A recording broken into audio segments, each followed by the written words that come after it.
के भक्त भगवंत गुरु चतुर नाम बपुए पद बंधन किया नाम सत। अनंत से दरिया जी महाराज ने सतगुरु सुखराम जी महाराज ने सतगुरु युक्तिराम जी महाराज ने सतगुरु स्वामी जी श्री कुशालदास जी महाराज ने संत श्री ज्ञानेश्वरी बाई जी महाराज ने गुरुदेव आपके महाराज हो गुरुदेव आपके महाराज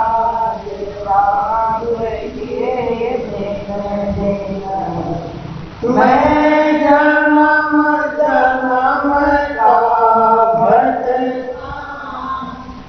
मैं जन्म जन्म का भक्त हूँ मुझे अपनी शरण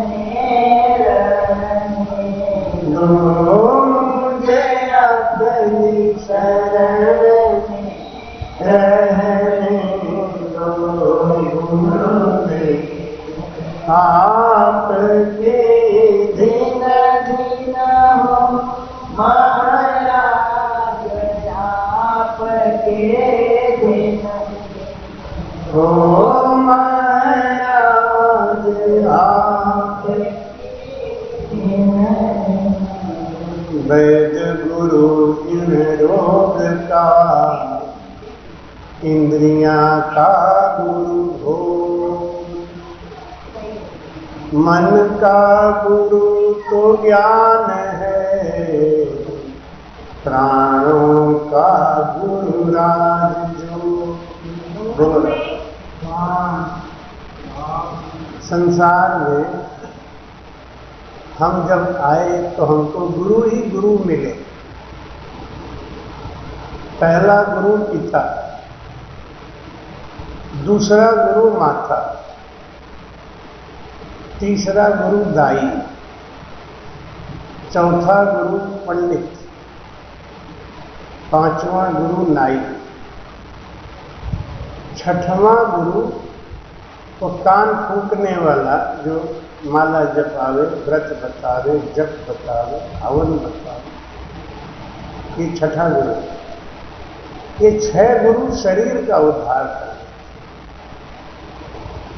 लेकिन जब तक सतगुरु नहीं मिलते हमारे आत्मा का उद्धार नहीं। आत्मा के ऊपर लगा हुआ मल वो बिना सतगुरु के ज्ञान के नहीं जाता। आज प्रथम दिन है, पहला दिन गुरु महिमा की बात करते हैं मन में। हमारी मनोरमा जी बड़ी अच्छी राम स्नेही भगत रही।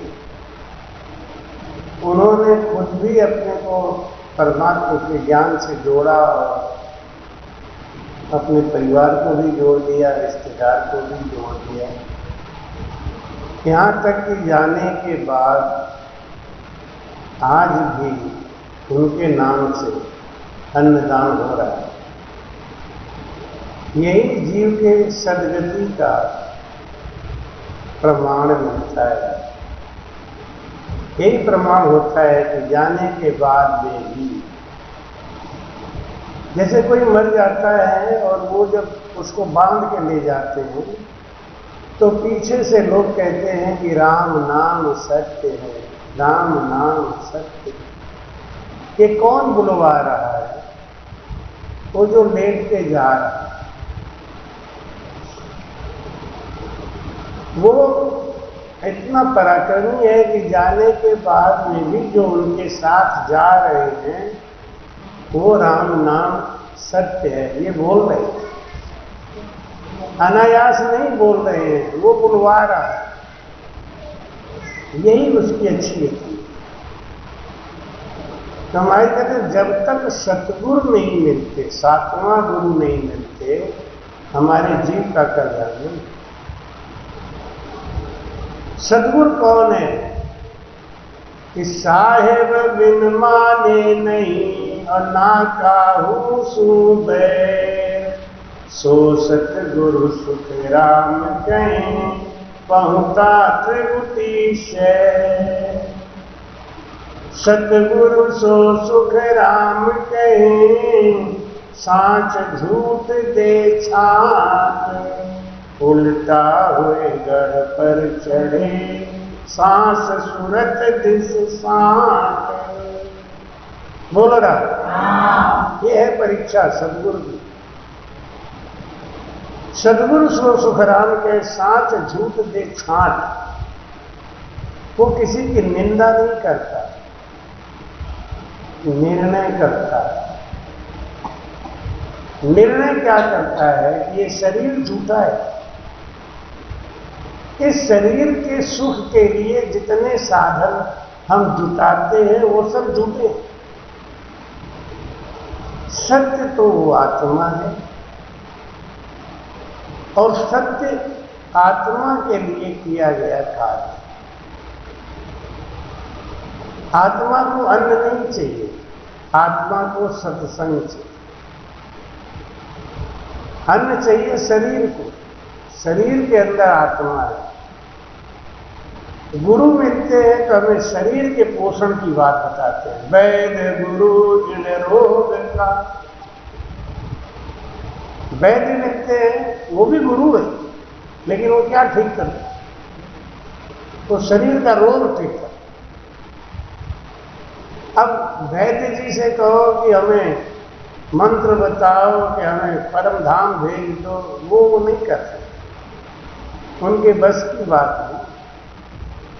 वैद्य गुरु इन रोग का, इंद्रियों का गुरु भोग। हमारी इंद्रियों का गुरु भोग है, वो उसको चाहिए।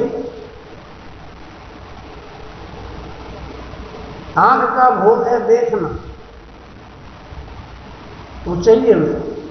कान का भोग है सुनना, वो चाहिए उसको। अब चाहे उसको पिक्चर का गाना सुनाओ, चाहे उसको रामायण की चौपाई सुनाओ, चाहे उसको वेद का मंत्र सुनाओ, तो उसका भोग है, उसको चाहिए। वैद्य गुरु इन रोग का, इंद्रियों का गुरु भोग। मन का गुरु तो ज्ञान है। मन का गुरु कौन है? ज्ञान।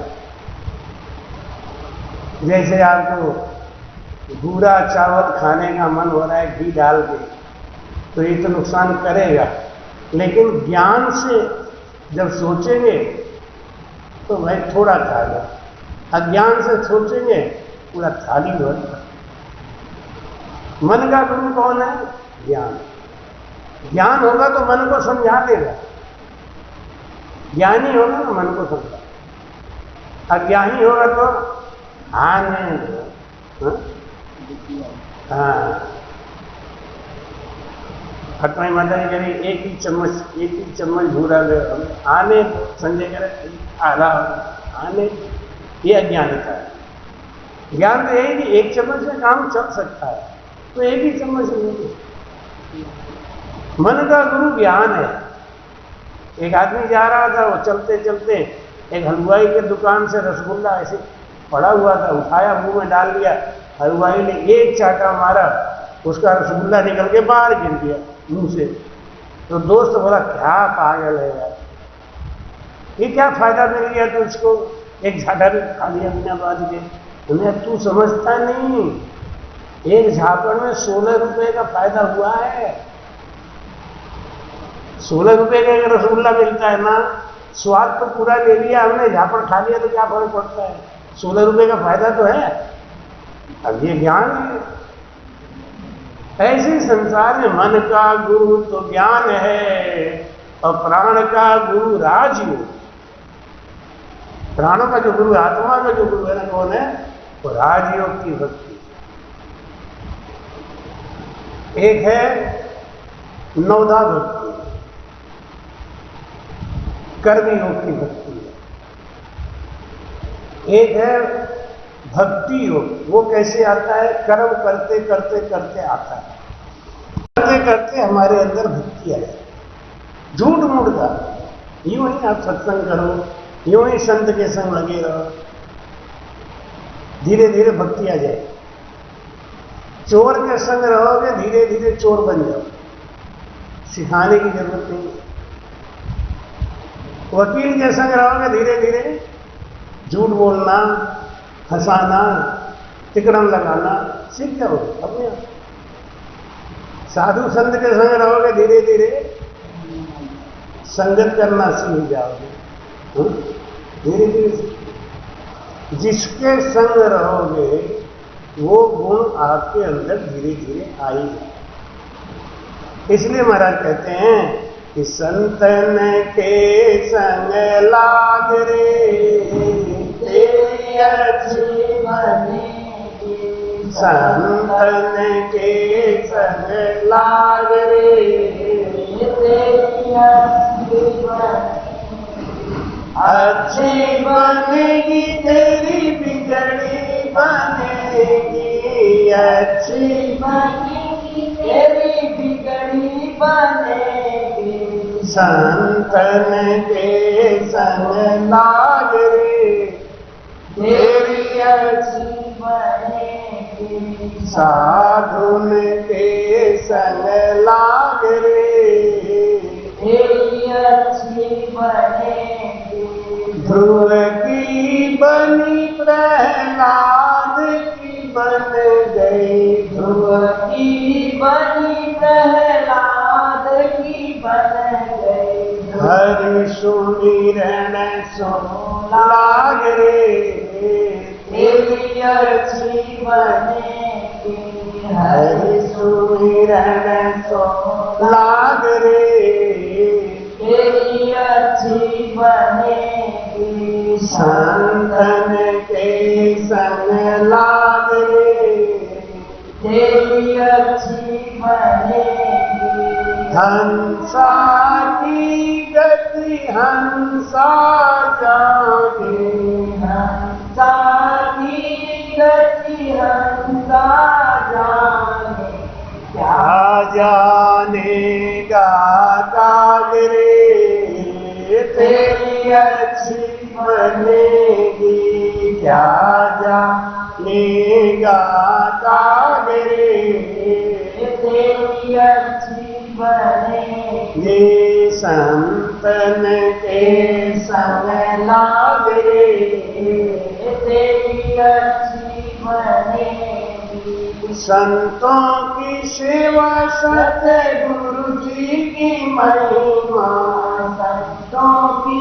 सेवा सतगुरु जी की महिमा, काहे कबीर अब जाग रे तेरी अच्छी बनेगी, काहे कबीर अब जाग रे तेरी अच्छी बनेगी, संतन के संग लाग रे तेरी अच्छी बनेगी, अच्छी बनेगी तेरी बिगड़ी बनेगी, अच्छी बनेगी तेरी बिगड़ी बनेगी, संतन के संग लाग रे तेरी अच्छी बनेगी, साधुन के संग लाग रे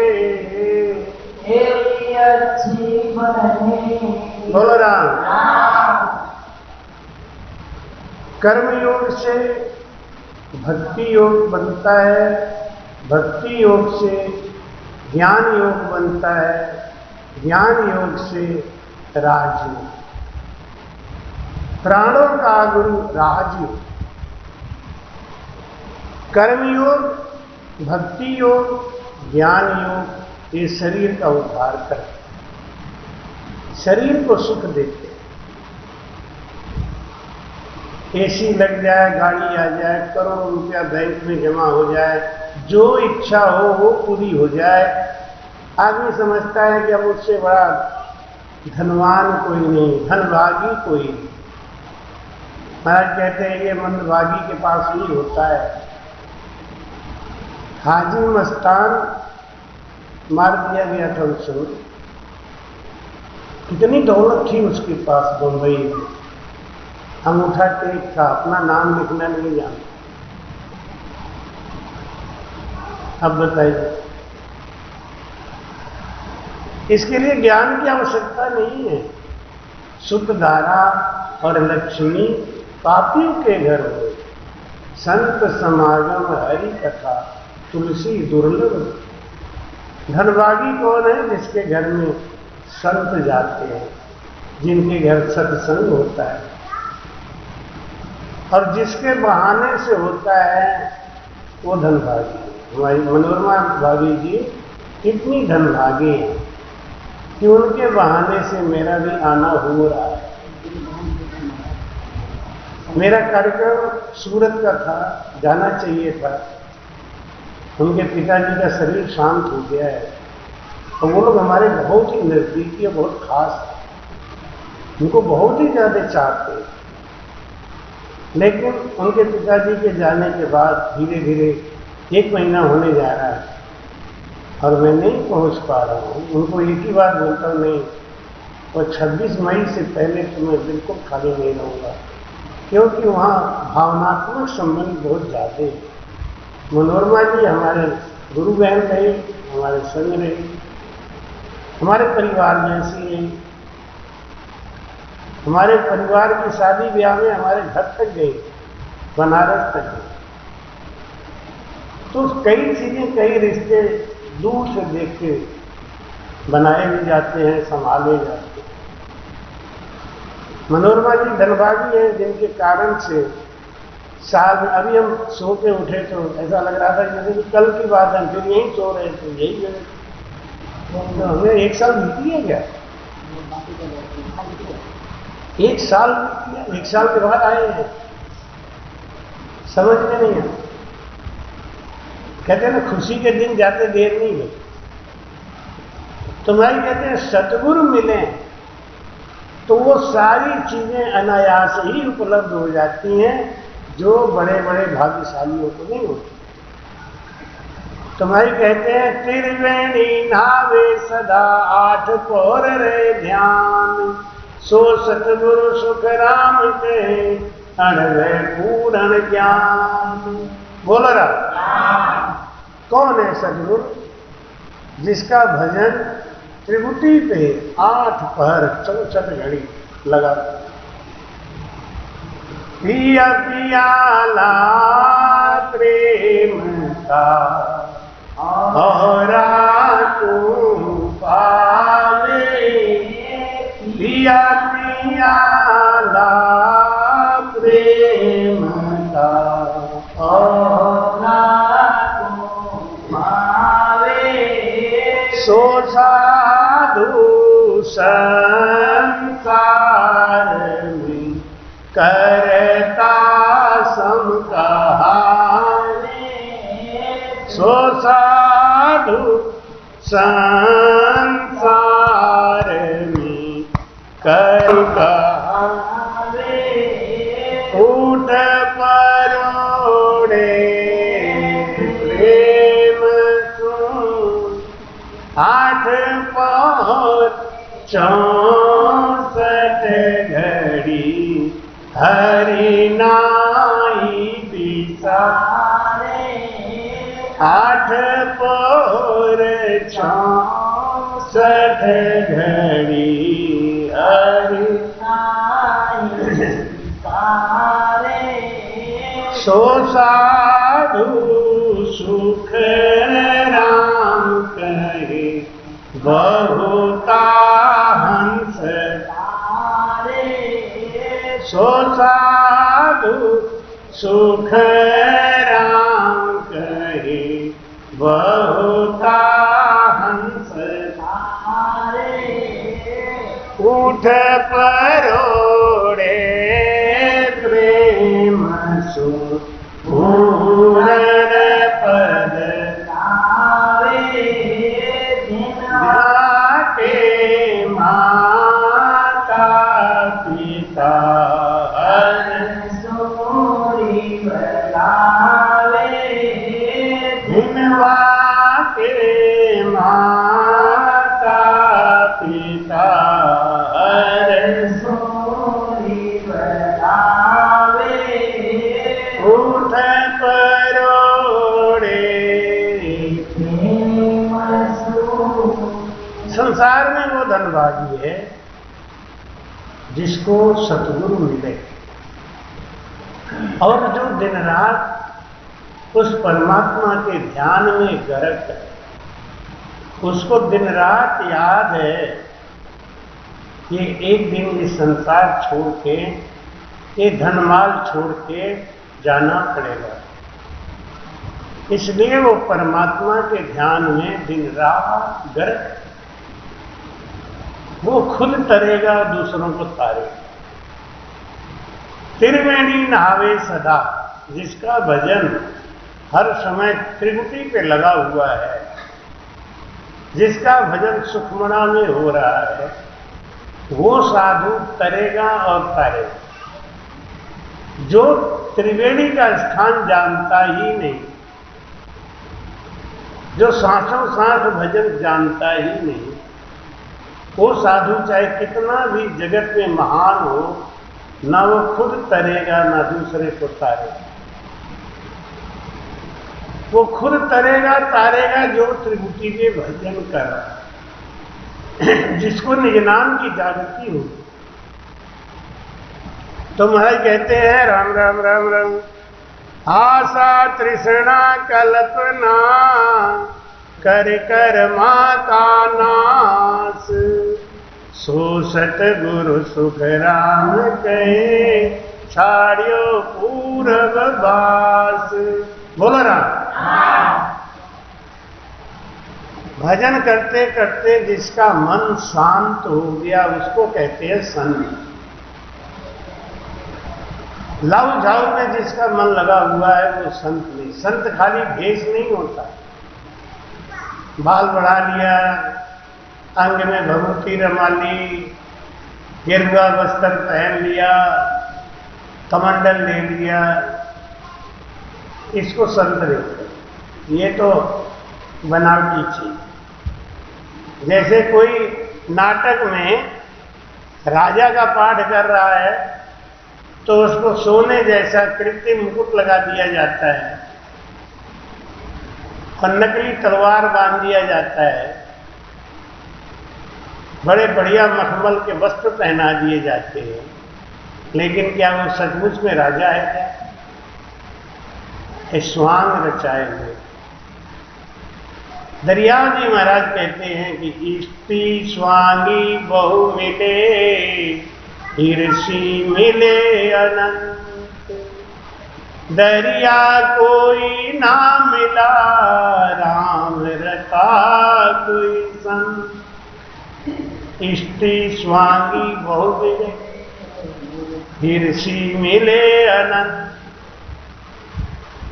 बहुत लोग मिले ऐसे संसार में जो एक इष्ट को मानते हैं, बड़े बड़े स्वांग बना के रखे हैं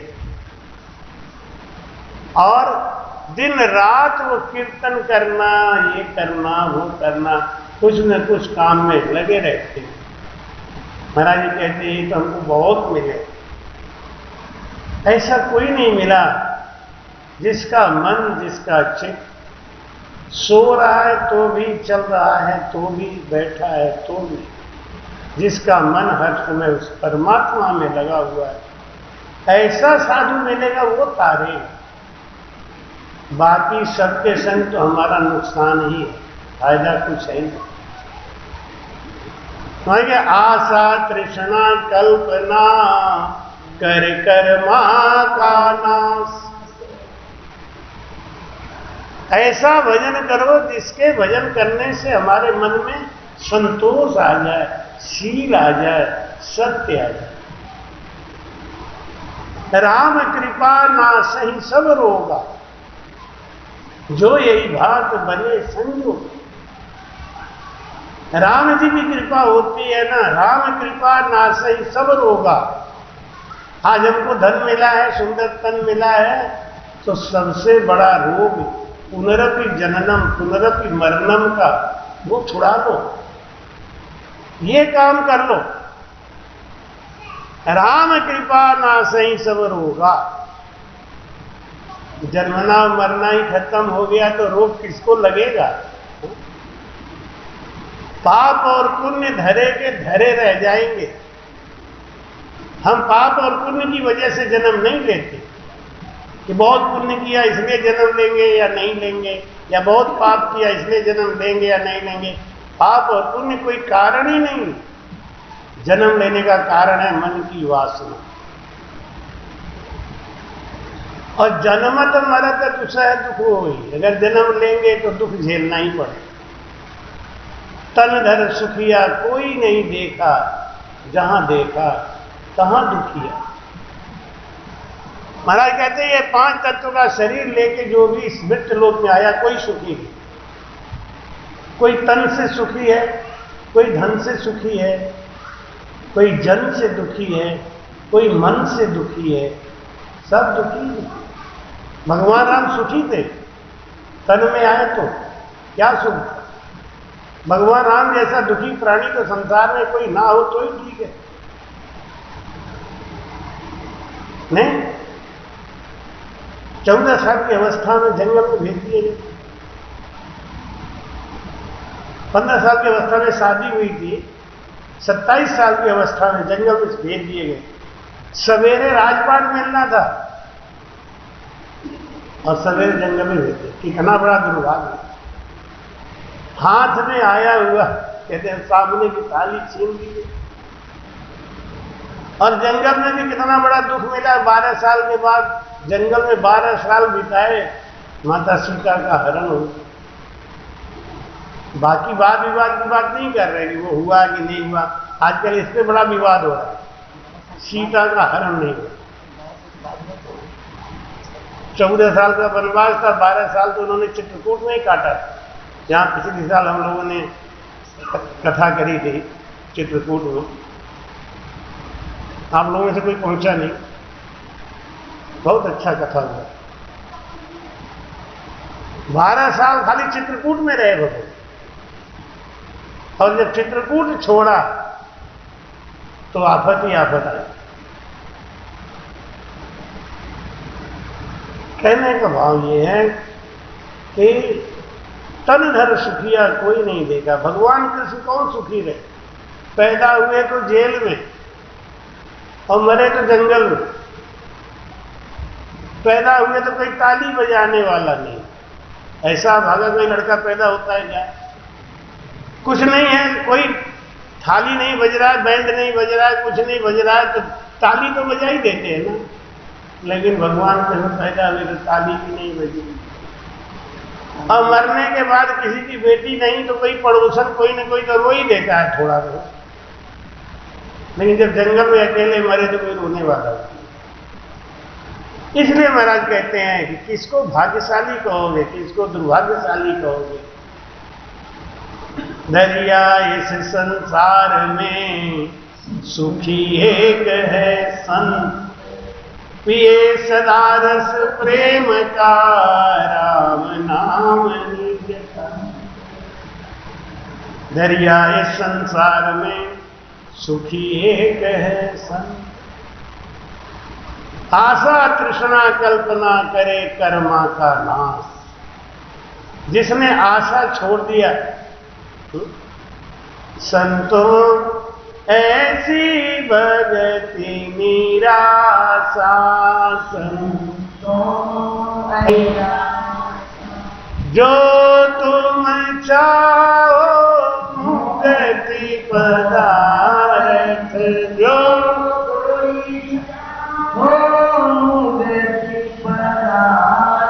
तो छोड़ो सबकी आशा, ऐसी भगति निराशा। संतों ऐसी भगति निरासा जो माया पर पंच न होती निप जंगल क्यों जाता संतों निप जंगल क्यों जाता दे पाहन पारस तेरी घर दे पाहन पारस तेरी दत्त खली क्यों खाता संतों ऐसी भगति निरासा संतों ऐसी भगति निरासा। बोलो राम। आशा तृष्णा कल्पना कर कर मां का नाम सो सतगुरु सुख राम कहे छाड़ियो पूरब वास। वो पक्का साधु है जो किसी से आस नहीं लगाता, ना वो किसी को राजी करता है और ना किसी से उसका कोई भय है। वो राजी करने के लिए काम नहीं करता, वो अपने मन मौज के लिए काम करता। और मन का गुरु ज्ञान है। जो ज्ञानी है उसका मन सीधे रास्ता पे चलता। तो महाराज कहते हैं परमेश्वर सुरत सदा। जो सद्गुरु है ना उसका प्रेम परमेश्वर से, जगत से नहीं है। और जिसका प्रेम जगत से है वो परमेश्वर से कभी कर ही नहीं सकता। परमेश्वर सूरत सदा भूला सब विकार। उसके अंदर कोई विकार नहीं रह गया, उसके अंदर सब राग खत्म हो, वो बैरागी होती। अब बैरागी का मतलब क्या कहते हैं आजकल? जो घर छोड़ दे, परिवार छोड़ दे, वस्त्र छोड़ दे, उनको कहते हैं कि बैरागी है। बैरागी उसको नहीं कहते। जिसका शब्द स्पर्श रूप रस और गंध से प्रेम खत्म हो गया वो बैरागी। जिसको कोई चाहना नहीं रह गई, इच्छा नहीं रह गई। ईश्वर इच्छा से आवे जो बस्तर और ढक लेवे अपना चारो, ढक लेवे अपना चारो। रूखा सूखा टुकड़ा खाके दिल तन को विश्राम फकीरी है फक्कड़ों का काम। वो कोई फक्कड़ होता है ना, वही फकीर होता है। मैं कहते हैं परमेश्वर सूरत सदा भूला सबे विकार, सो सतगुरु सुखराम के पहुंचा दसवें द्वार। वो सतगुरु है और वो खुद आवागमन से मुक्त हो जाएगा और दूसरों को मुक्त करा देगा। जिसके अंदर ऐसे गुण आ गए, साधु के पास जाओ तो उनका यही सब गुण देख, और ऐसा कोई गुरु मिले तो उन्हें फिर छोड़ना नहीं। महाराज कहते हैं दर्शन करते दीन का जिन काया के मान, सो सतगुरु सुख राम कहे दूजा कहिए ना। जिसको शब्द जाग गया, जिसको निज नाम जाग गया, दर्शन करता दीन का इन काया के मां। जो परमात्मा को अपने काया में महसूस करता है वो सद्गुरु। जो परमात्मा को बाहर बताता है वो सद्गुरु नहीं है, वो गुरु है। सद्गुरु और गुरु में बहुत अंतर है। गुरु गुरु में अंतर बहुत है।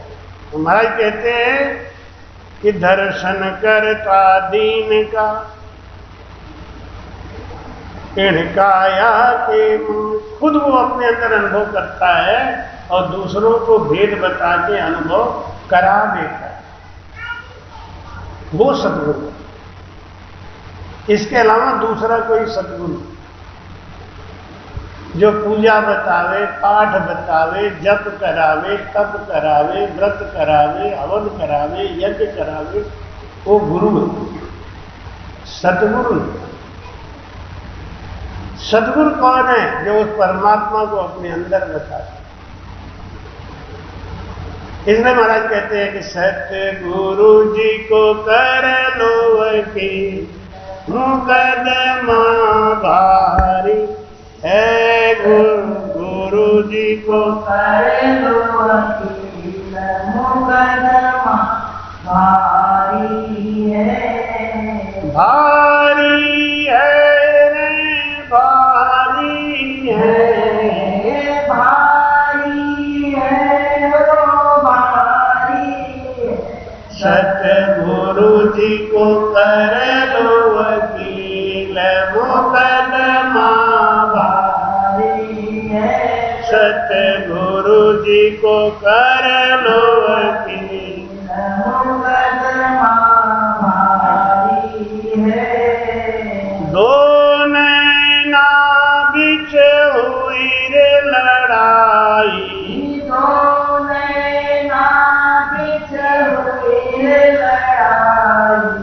दो नैना बिछ हुई रे लड़ाई, दो नैना बिछ हुई रे लड़ाई। कोई न देवे लारे गवाही, कोई न देवे मुकदमा भारी है। सतगुरु जी को कर लो वकील, मुकदमा भारी है।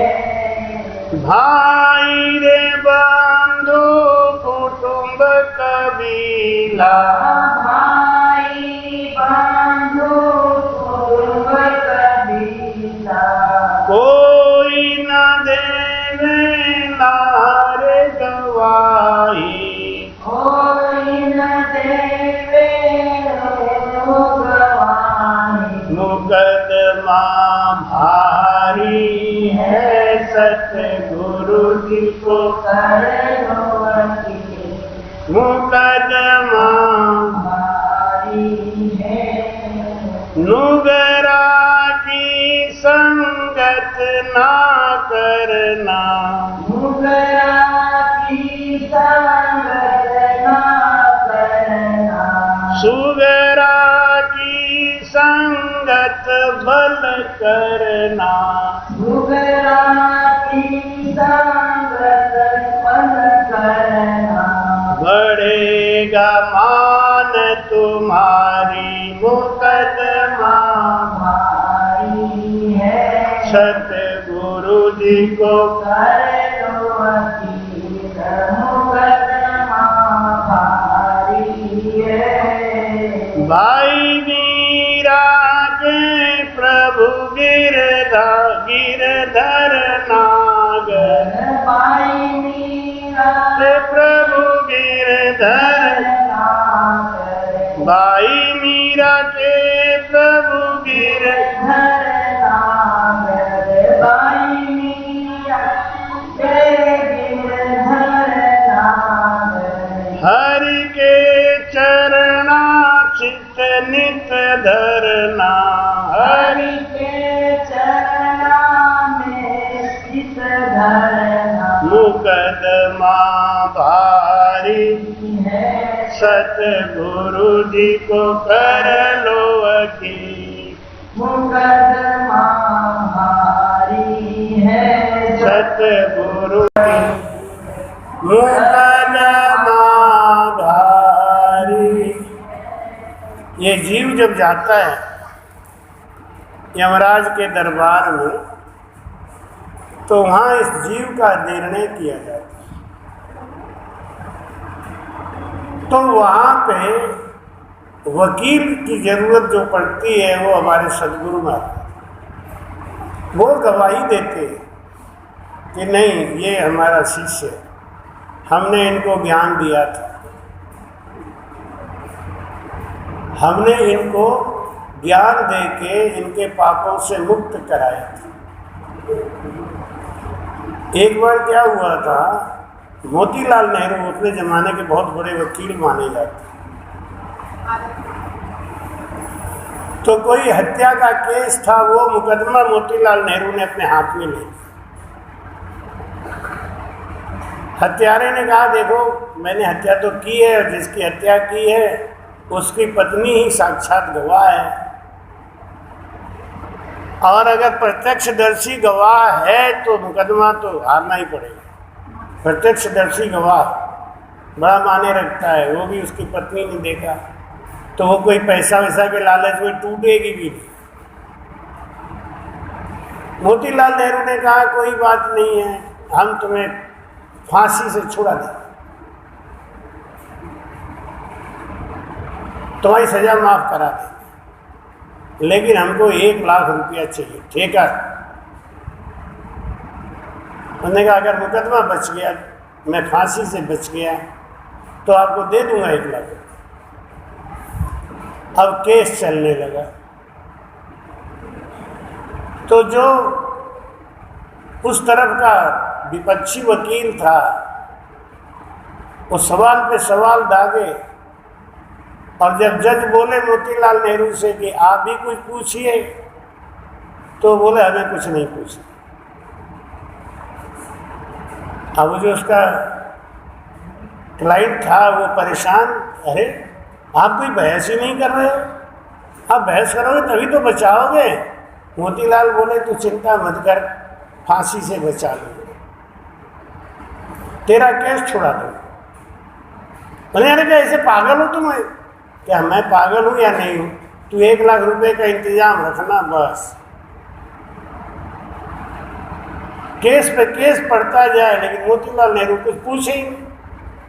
अब वो घबराए कि क्या होगा, अब कल फैसले का दिन है, आपने एक बार भी बहस नहीं किया, आप कैसे साबित करोगे मैं निर्दोष हूँ? वो बोले तू 1 लाख रुपया तैयार रखना, मैं तेरा फांसी बचा दूंगा, मुकदमा छुड़ा दूंगा। ये पागल आदमी एक कोई फालतू वकील कर लेता तो भी कुछ तो बहस करता, ये तो बहस ही नहीं कर रहे।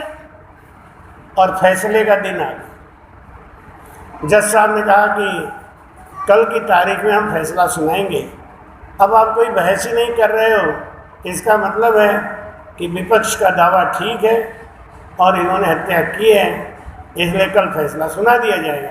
अब वो रोने लगा, उन्होंने कहा कमाल कर रहे हो, आप कुछ पूछ ही नहीं रहे हो। उन्हें पूछना क्या है, 1 लाख रुपया तैयार रखना। ये तो पागल हो कि आगे में कल फैसला हो जाएगा, मैं मर जाऊंगा, फांसी हो जाएगा। नहीं, फांसी नहीं होने दूंगा, मुकदमा छुड़ा दूंगा। दूसरा दिन आ गया, जज ने फैसला दिया, भाई आपको कोई बहस करनी है? मोतीलाल नेहरू ने हमको कोई बहस नहीं। तो ठीक है, इसका मतलब है कि प्रमाणित है ये बात और इन्होंने हत्या की है, इसके लिए इनको ताजरात दफ़ा 302 के तहत फांसी की सजा दी जाती है। अब रोता हुआ बाहर निकला, उन्होंने कहा कर ली अपने मन की, कौन से जन्म का बदला निकाले? उन्होंने कहा मैं तुझे बचा लूँगा, 1 लाख रुपया तैयार रखना।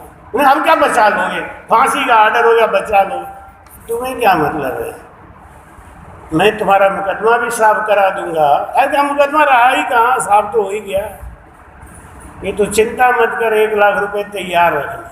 अरे क्या पागल में फंस गया। सही समय पे सही दिन पे उसको फांसी देने के लिए लोग ले जाने लगे, तो वो बोला कि अब क्या करोगे? तो उन्होंने कहा 1 लाख रुपया तैयार है ना। ये तो पागल हो गया आदमी, तो अपने 1 लाख रुपया के पीछे पड़े हो। अब 1 लाख रुपया करेगा भी क्या? उन्होंने कहा तैयार है कि नहीं? अरे वो तैयार यार छोड़ो तुम, अब बताओ तो फांसी लटकना ही है, ये तो लटक जाए, लेकिन मैं तो ये फांसी से बचा लूँगा, मुकदमा छुड़ा लूँगा। अरे क्या भाई पागल, हमारी तो किस्मत ही खराब था, इनसे मिल गए। उनको ले जाके जल्लादों ने काला कपड़ा पहनाया तो बोला देख लो अब क्या करोगे। मोतीलाल बोले 1 लाख तैयार रखना। अरे तो पागल, अभी भी अब तो काला कपड़ा पहनने जा रहा हूँ, लटक जाऊंगा, बात खत्म।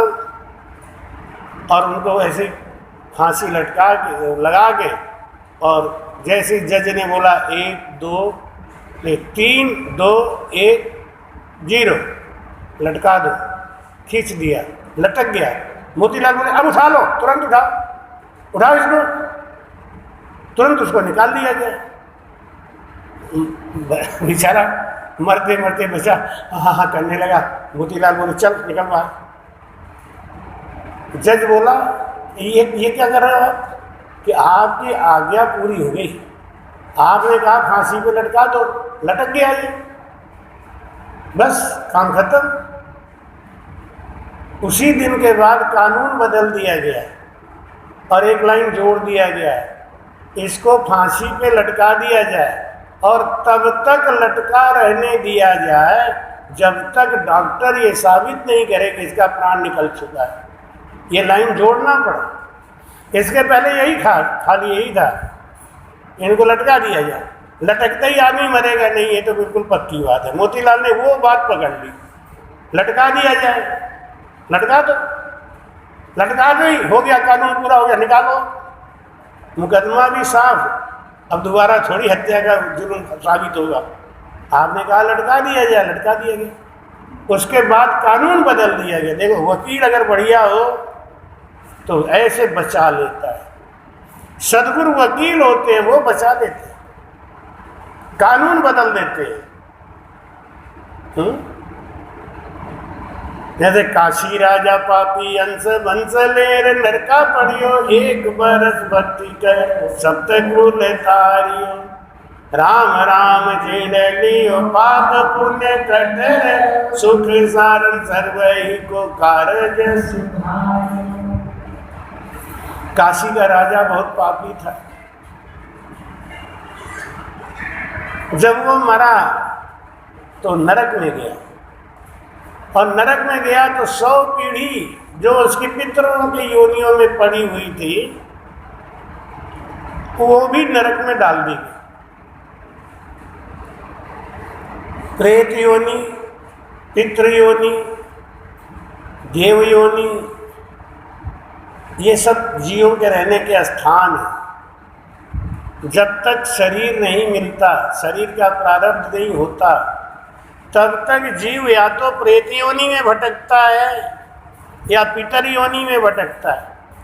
तो पितर योनि में भटकने वाले सब 100 पीढ़ियों को लाके नरक में डालते। अब वो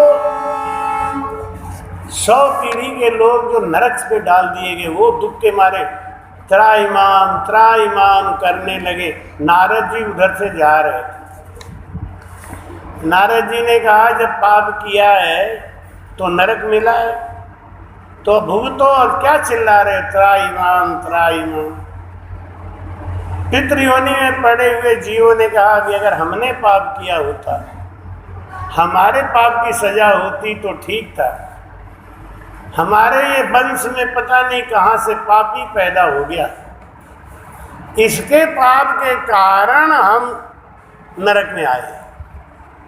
नारद जी ने कहा नहीं, ऐसे नहीं हो सकता कि हाँ सही कह रहा हूँ, मैंने कोई पाप नहीं किया, हम तो पितृ योनि में पड़े हुए थे, इस पापी की वजह से हम सबको यहाँ डाल दिया गया।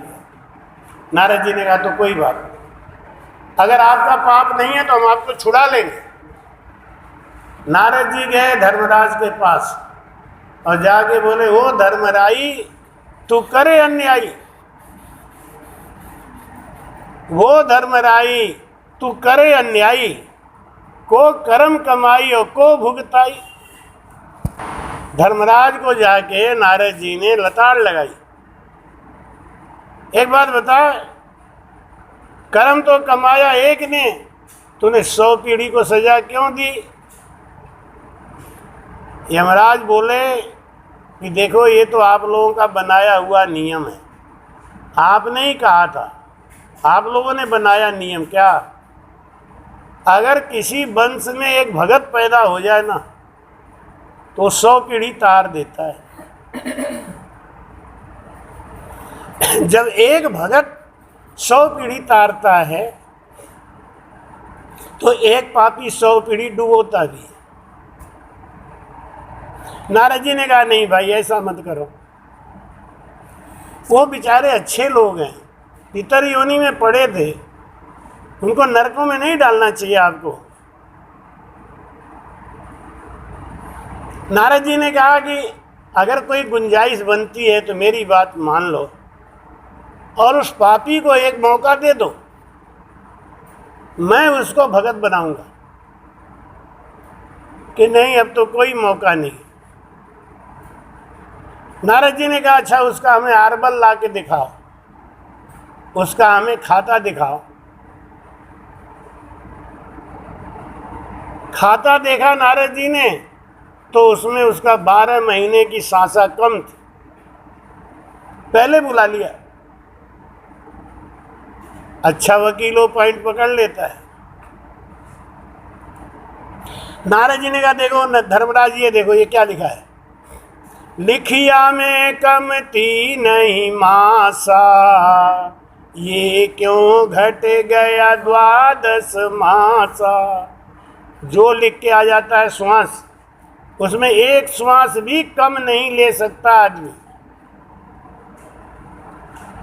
इसका तो 12 महीने का सांस कम कर दिया आपने। धर्मराज जी बोले पुण्य सु बधे पाप सु घटही, पुण्य सु बधे पाप सु घटही, हे मुनिराज छोड़ो तुम हटही। हे मुनिराज हठ मत करो, ये नियम है। कोई आदमी पुण्य पुण्य पुण्य पुण्य करे ना तो उसको रोग और भोग कम मिलता है।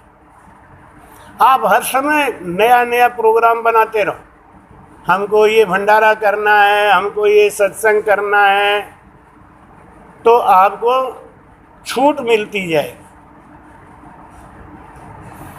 यमराज भी सोचते हैं कि वैसे भी कोई धर्म पुण्य का काम तो करता नहीं, इसने अगर सोचा है तो इसको उस दिन तक का मौका दे दो। इसलिए हमेशा कोई अच्छी अच्छी बातें सोचो।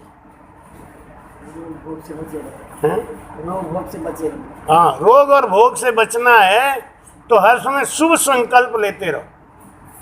आप जब तक शुभ काम करते रहोगे अशुभ कर्म आपके रुके रहेंगे, वो आपको भोगने को नहीं मिलेगा।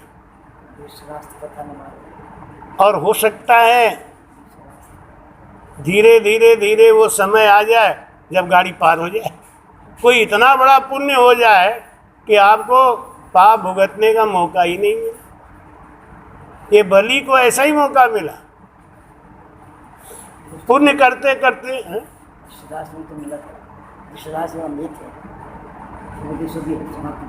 हाँ, जो दुर्योधन के पिताजी थे धृतराष्ट्र, 100 जन्म तक वो पुण्य ही करते रहे, पुण्य ही करते रहे, तो उनको वो सजा नहीं मिली। जिस पाप का अंत था उनका दोनों आँख फूट जाना, उनके 100 बच्चे मार दिए जाना। धृतराष्ट्र ने भगवान कृष्ण से कहा कि प्रभु हमें 100 जन्म की याद है, 100 जन्म में हमने पुण्य ही पुण्य किए, ऐसा कोई कर्म नहीं किया जिसकी वजह से हमारे 100 पुत्र मार दिए गए और हम दोनों आंखों से सूर हो गए। हमने अपने किसी बच्चे का मुंह नहीं देखा। भगवान कृष्ण मुस्कुरा के बोले खाली 100 जन्म ही तो होता नहीं, पता नहीं कितने जन्म हम ले चुके हैं, कितने बार हम मानव बने, कितने बार दानव बने, कितने बार पशु बने और अभी बनेंगे। ये शरीर छूटेगा तो कहाँ जाएंगे? कहीं ना कहीं जाना ही पड़ेगा।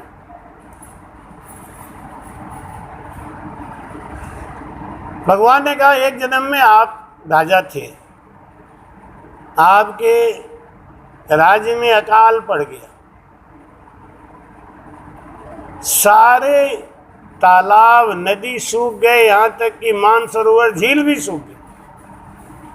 मानसरोवर झील में रहने वाला हंस और हंसनी का जोड़ा, जिनके 100 बच्चे थे, वो बच्चे लाके उन्होंने आपको दे दिए कि आप राजा हो, मेरे बच्चों की रक्षा करना। हम लोग 2 आदमी हैं, कहीं भी जाके अपना जीवन गुजारा कर लेंगे, लेकिन हम लोग इतने सामर्थ्यवान नहीं हैं कि 100 बच्चों को पाल सकें। आप राजा हो, आप पाल सकते हो। अकाल सबके लिए पड़ा है, जब सब जीवों की रक्षा आप करोगे, मेरे इन बच्चों की भी रक्षा कर ले। राजा ने कहा कोई बात नहीं, आप छोड़ दो। आपने विश्वास दे के हंस हंसनी के जोड़ा को विदा कर दिया। वो लोग आपके विश्वास पे खुशी खुशी चले गए। कहते हैं विष दे दो लेकिन विश्वास नहीं देना चाहिए, और विश्वास दे दिया है तो उसको ठेस नहीं लगाना चाहिए। अब वो हंस हंसनी का जोड़ा तो चला गया। कुछ दिन राजा ने देखरेख करी, बाद में मंत्री को बोला कि आप एक काम करो, ये तालाब में पानी भर दिया करो, तालाब का पानी नहीं सूखे, और इन हंस के बच्चों को उसी में छोड़ दो, आराम से रहें। धीरे धीरे समय बीतता रहा। राजा अभक्ष खाने का आदी था। एक दिन रसोई में अभक्ष नहीं था बनाने को, तो रसोई वाला जो था वो बाजार जा रहा था अभक्ष खरीदने। रास्ते में देखा तो एक हंस का बच्चा चल चल के सड़क पे आ गया। और महाराज ने सोचा कि 100 बच्चे हैं, एक अगर कम हो ही गया तो कौन देखता है, देखेगा भी तो कह दे मर गया होगा एक आदमी, आज का काम चल जाए। वो हंस का बच्चा ले आया, उसका प्रसाद बना दिया। और राजा ने जब पहली बार जीवन में हंस का मांस खाया तो उसने कहा कि धन्य है पंडित, आज तूने कितना स्वादिष्ट भोजन बनाया है, और आपने उसको अपने गले का मोती का माला निकाल के दान दे दिया प्रसन्नता में। पता नहीं किया आपने कि ये कैसा है, कहाँ से आया, आखिर इतना स्वादिष्ट कैसे बना, और आपने उस महाराज को लालच दे दी। लोभस्य नाशस्य कारण, पाप का बाप है लोभ। हम लोग 2-2 रुपए के लिए लोभ कर जाते हैं, कंजूसी कर जाते हैं, दिया हुआ वचन भूल जाते हैं। यही हमारा लोभ हमारे पाप का कारण बनता है। वो महाराज जो खाना बना रहा था उसके अंदर लोभ आ गया। एक दिन क्या किया, 15-20 दिन बीतते बीतते, महीना बीतते बीतते उसको लोभ आया ना, सोचा एक बार और एक बच्चा और बना दूं, एक बार और देखता हूँ राजा हो सकता है, कोई बढ़िया चीज़ दे दे इनाम। तो चुपचाप धीरे से एक बच्चा और चुरा ले आया कि चलो अभी 98 है, 2 ही तो खत्म हुए। ला के उसका प्रसाद बना दिया। राजा भोजन करने बैठा, फिर वही स्वाद, फिर वही आनंद। राजा अपने हाथ का सोने का कड़ा निकाल के दे दिया। धन्य हो पंडित, ऐसा भोजन तो शायद कोई भाग्यशाली राजा करता होगा, क्या स्वाद है। आप इनाम पे इनाम देते गए, पंडित का लोभ बढ़ता चला गया, और धीरे धीरे बच्चे कम होते गए। 3-4 साल बीतने के बाद जब खूब जोरदार बारिश हुई, चारों तरफ जल ही जल हो गया, मानसरोवर भर गया, तो हंस हंसनी का जोड़ा आया। आगे राजा के दरबार में प्रार्थना किया कि महाराज 4 साल पहले हमने अपने 100 बच्चे आपको दिए थे, उनको वापस कर दीजिए, अब हम आ गए। राजा ने कहा हाँ अभी करते। मंत्री इनके बच्चे ला के दे दो। मंत्री ने सोचा कि तो तालाब में सब पड़े ही हैं, कोई ध्यान ही नहीं देता, सब भूल गए। अगर कोई भी अपनी ड्यूटी निभाया होता तो पकड़ गया होता, लेकिन ना राजा ना मंत्री, कोई देख रेख करने वाला नहीं। और वो रसोईया जो था महाराज, वो लोभ में फंस के सब बच्चे खिलाए। अब मंत्री ने जाके देखा तो वहां तालाब बिल्कुल खाली। ये भगवान, बच्चे कहाँ गए? वो आके रोने लगा, महाराज बड़ी गलती हुई। क्या हुआ? तालाब में एक भी बच्चा नहीं है। अरे बच्चा नहीं है तो गया कहाँ यहां से? अब इंक्वायरी चालू हुई तो पंडित समझ गया कि हमारे पास तक सुई आएगी, शक की सुई घूमने लगी है। और पंडित ने जाके राजा से कह दिया, महाराज बच्चे तो सब आपके पेट में चले गए। राजा बोला, कहाँ चले गए? मेरे पेट में 100 बच्चे? हाँ, महीना बाद जब हम आपको भोजन कराते थे और आप हमको माला और कंगन, धन दौलत दान देते थे, खूब लुटाते थे, आप देते गए, मैं लोभ में फंस के बच्चों को आपके पेट में पहुंचा दिया। हम सनसनी के जोड़ा ने जब ये बात सुनी तो उनकी आह निकल गई। उन्होंने कहा, राजा जैसा तूने हमको दुख दिया है ना, मैं अपने 100 बच्चों का मुख नहीं देख पाया, तुझे श्राप देता हूं, तू भी अपने 100 बच्चों का कभी मुख नहीं देखेगा। अंधा हो गया था तू, आंख बंद करके खाना खा रहा था, तूने ये नहीं पूछा आखिर ये चीज है क्या, कहां से है? भगवान कृष्ण बोले कि तू उसी पाप का सजा इस जन्म में भुगत रहा है। क्यों? क्योंकि बीच में तुमने पुण्य कम कर दिया। जब हमारे पाप उदय होते हैं तब हमको संत अच्छे नहीं लगते। जब हमारे पाप उदय होते हैं तो हमको सत्संग अच्छा नहीं।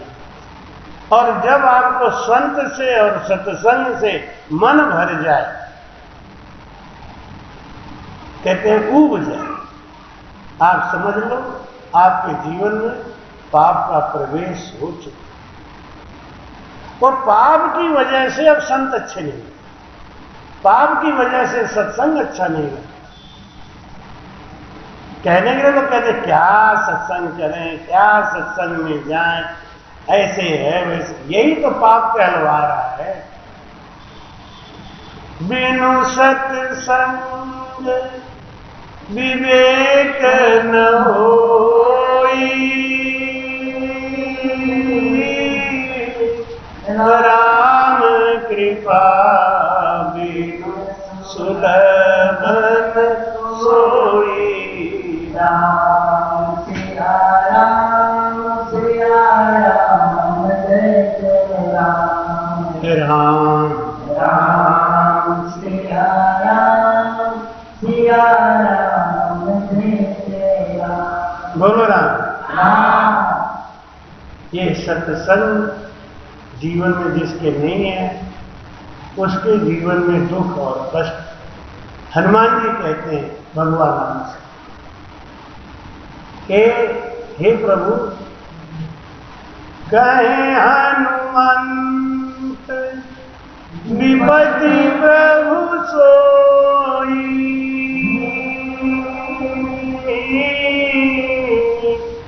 जब तब सुमिरन भजन न होई। राम सिया राम सिया राम जय जय राम। राम राम सिया राम सिया राम जय जय राम। राम कृपा नासहि सब रोगा, जो यही भांति बने संरोगा। सिया राम सिया राम जय जय राम। राम राम सिया राम सिया राम जय जय राम। राम कृपा ना सही सब रोगा। जब राम जी की कृपा होगी तब हमारे जीवन में सुख आएगा। और राम जी की कृपा कब होगी? जब हम संत से और सत्संग से जुड़े हैं। अभ्यासेन तू कौन्ते वैरागेण च गृह्यते। अभ्यास करने से वैराग आता है और बिना वैराग के अभ्यास नहीं होता है। तो इसमें क्या करना पड़ेगा? पहले बिना अभ्यास के वैराग नहीं होगा। अगर आप सुमिरन नहीं करेंगे, भजन नहीं करेंगे, अभ्यासेन तू कौन्ते वैरागेण च गृह्यते। अगर आप अभ्यास करोगे तो वैराग आएगा। बिना वैराग के आए अभ्यास होगा ही नहीं। तब क्या करें? अभ्यासेन तू कौन्ते वैरागेण च गृह्यते। अगर अभ्यास नहीं करेंगे वैराग नहीं आएगा, और बिना वैराग के अभ्यास होगा ही नहीं। तो क्या करना पड़ेगा? वैराग पहले आएगा कि अभ्यास पहले आएगा? वैराग नहीं आएगा तो अभ्यास होगा ही नहीं, और वैराग बिना अभ्यास के आएगा नहीं है। वैराग आएगा तभी अभ्यास हो। इन लोगों से भजन करते हो, कहाँ महाराज टाइम नहीं। सही बात है, कहाँ टाइम है? बेटा बेटी, सास ससुर, पति पत्नी, स्कूल, दुकान, मकान, घर, इतना काम, कहाँ टाइम? राग लगा है उधर, भजन कैसे होगा? तो ये बात तो कोई नई बात नहीं कहता, कोई भी कहता है अब महाराज कहाँ टाइम है। ये बात तो सही है, लेकिन वैराग जब होगा तो अभ्यास होगा। वैराग कब आएगा? अब ये मकान, दुकान, परिवार, घर, सामान, इनसे वैराग कब आएगा? जब हम भजन करेंगे। और इसमें इतना राग घुसा हुआ है कि हम भजन करेंगे ही नहीं। अब क्या होगा? अब वैराग आवे तो भजन हो, और वैराग आएगा तब जब भजन हो। ये क्या मतलब? बहुत लफड़ा है, समझ में नहीं आ रहा है। हाँ, यही बात। क्या करना है? इसी खटपट में हमको झटपट करना। संसार का खटपट तो लगा ही रहे। अब संजय से भी पूछो तो इन्हें टाइम है? वो तो मनोरमा भाभी की बहुत कृपा है कि 22 से 26 इनको करा लेती है चाबी डाल के। नहीं महाराज। अच्छा एक बात और है, जब मैं यहां से जाऊंगा ना 5वें दिन, संजय कहते हैं महाराज बहुत कम समय दिया आपने, आप साल में 2 बार आए, बहुत कम समय दिया।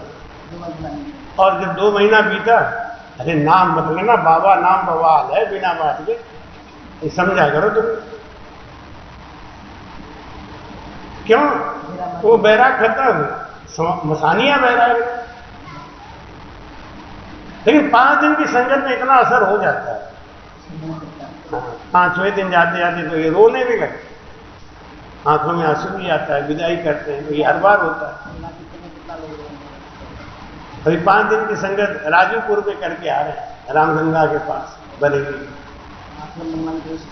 चलने लगे तो उधर इतना रोने लगे, पूरा गांव। हमारे भी आंखों में आंसू आए, क्या करें? लेकिन अब ऐसा ही थोड़ी रहेगा। आज कुछ कम हो गया होगा, कल और कम हो जाएगा। ज्यों ज्यों दिन आड़ा पड़े त्यों त्यों बुद्ध कम हो। ये तो संत लोग होते हैं ना जबरदस्ती। अरे संजय 22 से है भाई, टिकट करा दे भाई, तो भेज जल्दी। हाँ महाराज भेजते, 3 दिन बाद टिकट आएगा। महाराज टिकट मिला? यहाँ मिल गया, अब आ जाना महाराज। जब संत पीछे पड़े हैं तो अभ्यासेन तू कौन्ते वैरागेण च गृह्यते। अभ्यास करते करते, सत्संग करते करते वैराग आता है। अगर आप सोचो पहले वैराग आए फिर संत आए, ये नहीं हो। संत आएंगे तब वैराग, ये स्वाभाविक बात है। खाली संजय की या किसी एक की बात नहीं है, स्वाभाविक बात है। जब संत रहते हैं तो प्रेम अपने आप उनको होता है, अच्छा लगता है।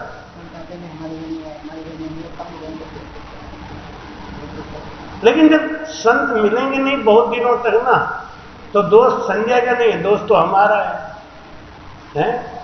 जैसे कोई सत्संग में जाता है, वहां जाके सोने लगता है, तो दोस्त उनका नहीं है, वो तो नींद लेने का टाइम ही है। आ गए सत्संग में, इतना क्या कम है?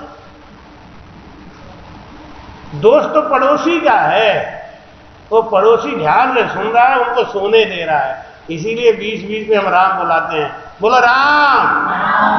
अब इतना धीरे से बोलोगे पड़ोसी जगेगा ही नहीं, जोर से बोलोगे। अगर यहाँ का नहीं, अगल बगल का भी कोई सो रहा हो तो जग जाए, बोलो राम।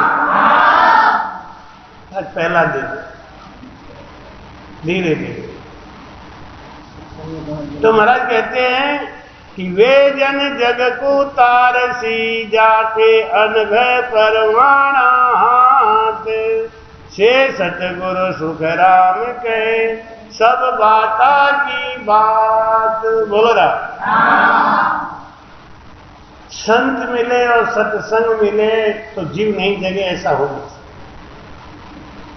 और अगर नहीं जग रहा है, वैराग नहीं आ रहा है, इसका मतलब पारस है और लोहा है, और सोना नहीं बदला है। इसका कारण क्या है?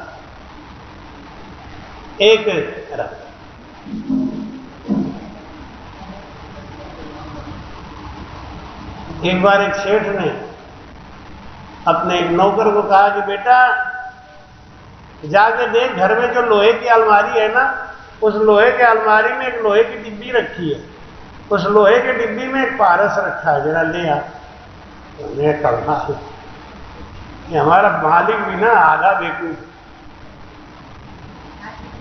कहीं कहीं होता है ना, नौकर मालिक को बेवकूफ समझता है और मालिक नौकर को बेवकूफ समझता है। मालिक समझता है हमारा नौकर बेकार है, और नौकर समझता है मालिक बेकार है। एक कथा आती है, अब आप निर्णय लेना कि दोनों में बेवकूफ कौन है। दो सेठ आपस में बात कर रहे थे और कह रहे थे कि भाई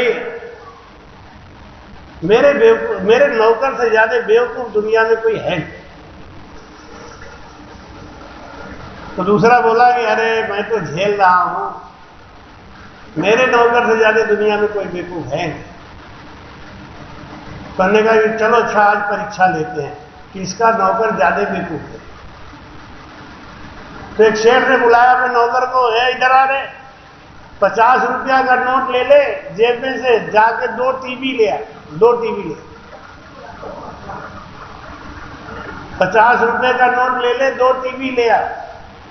नौकर 50 रुपए लेके चल भी दिया, 2 टीवी ले ले। सेठ बोला देखो कितना बेवकूफ है, 50 रुपए में टीवी मिलेगी? एक क्या, कुछ नहीं मिलेगा, 2 लेने गया। अब देखो क्या करता है, शाम तक क्या बेवकूफी करके आता है। तो उसने कहा खाली चला गया इतने नहीं, आप समझ रहे हो, मैं अपने नौकर की परीक्षा कराऊं? इधर आ रहे, जाके देख के आ मैं ऑफिस में बैठा हूं कि नहीं बैठा हूं, जो देख के। वो भी अभी जाता हूं, तो देखो कितना ये बेवकूफ है, मैं यहां बैठा हूं और चल दिया ऑफिस में देखने कि मैं बैठा हूं कि नहीं। फिर दोनों नौकर आपस में मिल गए। तो जो टीवी लेने जा रहा था वो हंस के बोला कि एक बात है, भगवान नहीं दे ऐसा बेवकूफ मालिक किसी। क्यों, क्या हुआ? अरे हमको 50 रुपए दे के 2 टीवी लेने नहीं भेज दिया। उस बेवकूफ को ये नहीं पता आज रविवार है, दुकानें बंद हैं, टीवी कहां मिलेगी। तो उसने कहा देखो तुम्हारा मालिक तो फिर भी समझदार, संडे की याद नहीं आई होगी इसने दे दिया 50 का नोट। आज संडे नहीं होता तो तू 2 टीवी तो खरीद ही ले जाते यार। लेकिन उसका बेवकूफ आदमी है ना, संडे को भेज दिया हमें टीवी देने। कि मेरा मालिक तो तुमसे, तुम्हारे मालिक से भी ज्यादा बेवकूफ है। क्यों, वो क्या हुआ? हमसे कह रहा है कि जाके देखो मैं ऑफिस में बैठा हूं कि नहीं। उस बेवकूफ को इतना पता नहीं, इतना दुनिया एडवांस हो गई है, मोबाइल पे फोन लगा के पूछ नहीं सकता था? मोबाइल में फोन लगा के पूछ लेता मैं बैठा हूं कि नहीं, हमको भेजने की क्या जरूरत थी? ले, ऐसे ही संसार में गुरु भी हो गए और चेला भी। चेला भी अपना एक एक समझदार हो और गुरु भी। एक आदमी बोला कि हमारे गुरु जी कहते हैं कि दुनिया में तंबाकू, गांजा, भांग, सिगरेट क्यों बना? आपके गुरु जी क्यों मना करते हैं? भगवान के बनाए हुए काम में क्यों हस्तक्षेप करते हैं? आराम से खाओ। अब गुरु ने कह दिया, चेले ने मान लिया। चेला कहता हमारे गुरु जी से बढ़िया कोई गुरु ही नहीं है, किसी चीज को मना है ही नहीं, बस वहां तो खाली जाके आप कंठी बनवा लो, बस होगी। हाँ, ये सब चीजें बनी काहे नहीं है? तो कहा कि वे जन जग को तारसी जा रहे अणभय परवाना हाथ। जिसको भजन हो रहा है, जिसको अनुभव है, जो संसार से विरक्त हो रहा है, और विरक्ति आएगी कैसे? भजन से। बारी मथे घित होए बरु, सिकता ते बरु तेल।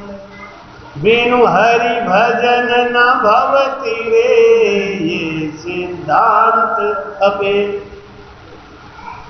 तुलसीदास जी कहते हैं कि बारी मथे घृत होए बरु। अगर कोई आगे ये कहे कि पानी को मथने से घी निकल आया तो मैं मान लूं, हो गया हो। बारी मथे घृत होए बरु, सिकता ते बरु तेल। कोई आगे ये कहे कि कोल्हू में बालू को डाल के पेरा तो तेल निकल जाए। मैं किसी का लेकिन एक सत्य बात बता,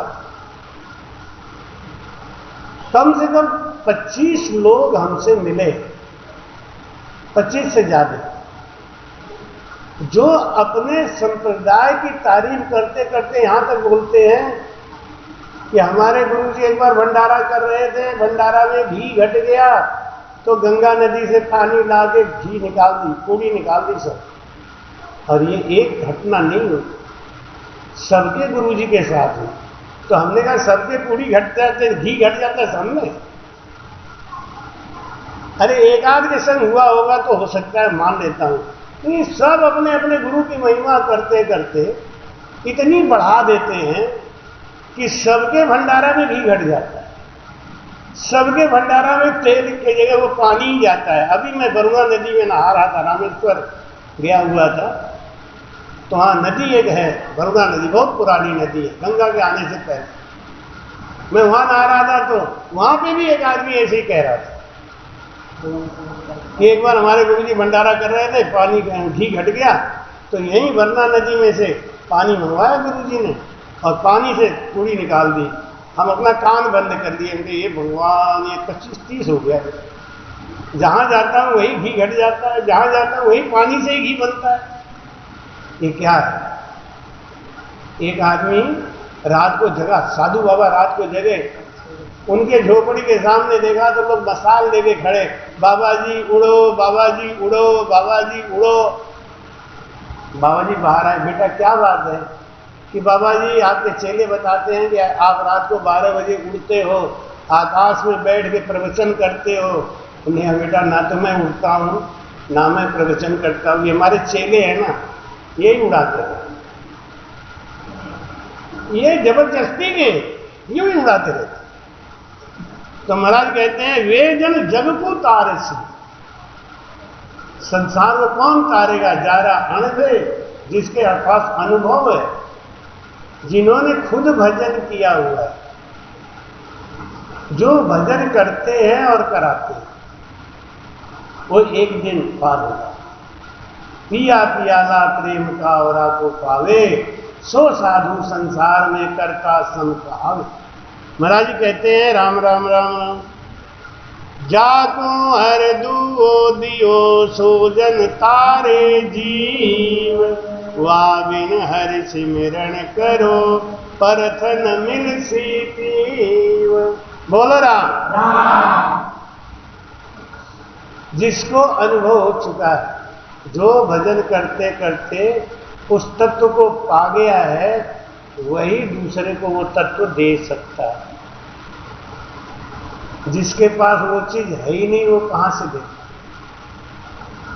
महाराज कहते हैं कि ऐसे संत के पास जाना चाहिए, ऐसे सद्गुरु से मिलना चाहिए जिसके पास अनुभव है, किताबी ज्ञान नहीं है। ये वाणी जी महाराज तो सुखराम जी महाराज के बाद बनी होंगी ना, पहले तो सुखराम जी महाराज हुए ना, उनकी अनुभव वाणी है। गुरु नानक देव की अनुभव वाणी है, वो गुरु नानक देव के बाद ही तो आई। तो गुरु नानक देव का भजन कैसे हुआ, सुखराम जी महाराज जी का भजन कैसे हुआ, दरियाव जी महाराज जी का भजन कैसे हुआ। आजकल लोग वाणी जी लेके, वाणी जी का अर्थ बता बता के और संसार में दुनिया भर का आडंबर फैलाए। भेद जो जान गया, जिसने भेद से भजन किया, कहते हैं हमारा भजन त्रिपुटी के ऊपर है। महाराज जी लिखते हैं कि 30,000 कथी हम वाणी ध्यान त्रिपुटी लागा, अजहू मन में लहरा उठे भरम सकल नहीं भागा। सतगुरु सुखराम जी महाराज जी का भजन जब त्रिपुटी पे आया, तब तक उनके मुख से अनुभव वाणी निकलने लगी। 30,000 कथी हम वाणी। दरियाव जी महाराज 1 लाख श्लोक की वाणी की तैयार कर, वो लिखते थोड़ी थे, उनके अंदर से निकलती थी बात। भजन होता है ना तो अंदर से बात निकलती है अपने आप। अगर आपका भजन त्रिपुटी के ऊपर है तो आप बताओ आपका अनुभव क्या है। आप अनुभव वाणी को छोड़ो, वाणी जी को हटाओ, आप बताओ आपका अनुभव क्या। खुद की बात करो ना। महाराज की बात तो महाराज जी की संग रही, ये तो उनके अनुभव की बात है। आप क्यों उसको उछल रहे हो बिना बात। एक आदमी बोला हमारे गुरु जी सतगुरु सुखराम जी महाराज जी का साक्षात स्वरूप है और उनका अनुभव खुल चुका है। तो हमने कहा कितनी वाणी लिखी। अनुभव खुल गया है तो अनुभव खुलने के बाद तो आदमी के बटर बटर मुंह से निकलता है। मीरा जी के भजन मुंह से निकलते रहते थे। उनकी सखी एक थी, वो लिखती रहती थी। जब आपका भजन पक जाएगा, जब आप पूर्ण संत हो जाएंगे तो मुंह से अपने आप ही निकलने लगता। तो महाराज कहते हैं जाको हरि दुओ दियो सो जन तारे जियो। लेकिन ये बात कब होगी, जब राम जी की कृपा हो, कि जा पर कृपा राम की होई ता पर कृपा करे। राम नाम राम नाम राम नाम लीजिए। राम नाम राम नाम राम नाम लीजिए। राम नाम रट रट राम रस पीजिए। बोलो बोलो प्रेम से बोलो।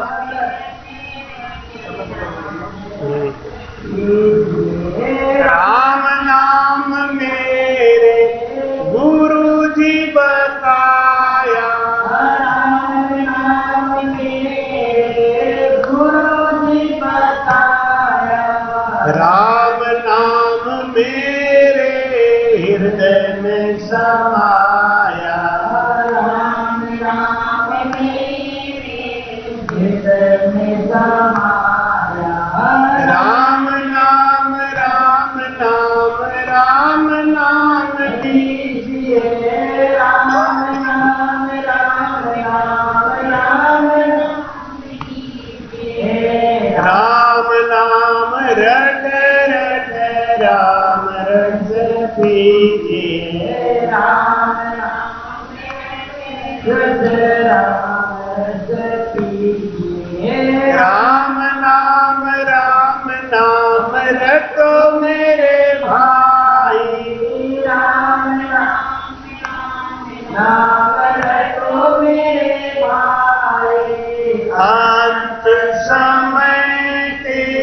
यही है कमाई।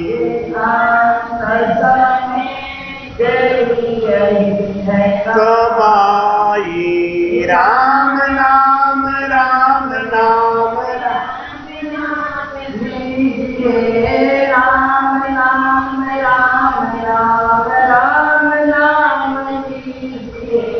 राम नाम रट रट राम रस पीजिए। राम नाम रट रट राम रस पीजिए। राम नाम है अति मीठा। राम है मीठा राम नाम सब साधन का टीका। राम नाम सब साधन का टीका। राम नाम राम नाम लीजिए। राम नाम लीजिए। राम नाम रट रट राम रस पीजिए। राम नाम रट राम रस पीजिए। हे मुख में हो राम नाम संत सेवा हाथ में। मुख में हो राम नाम संत सेवा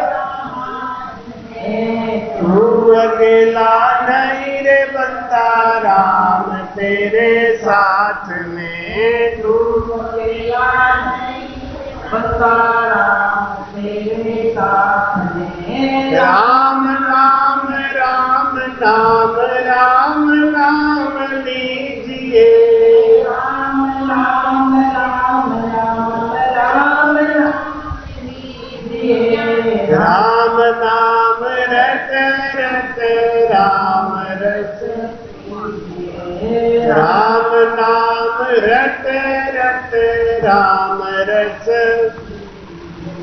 राम नाम लीजिए। कृपया चैनल को सब्सक्राइब करना ना भूलें। राम राम।